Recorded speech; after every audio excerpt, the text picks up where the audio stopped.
Agoy, nilagang kangkong. Gugupitin. Ayan.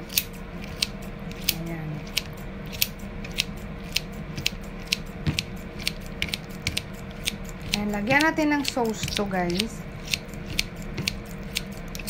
Para lasa.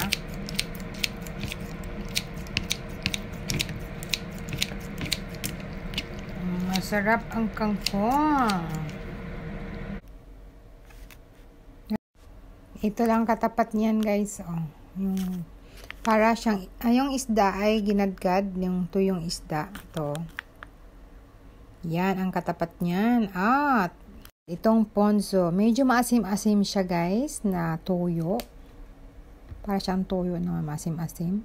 Yan lang ang katapat sa ating kangkong.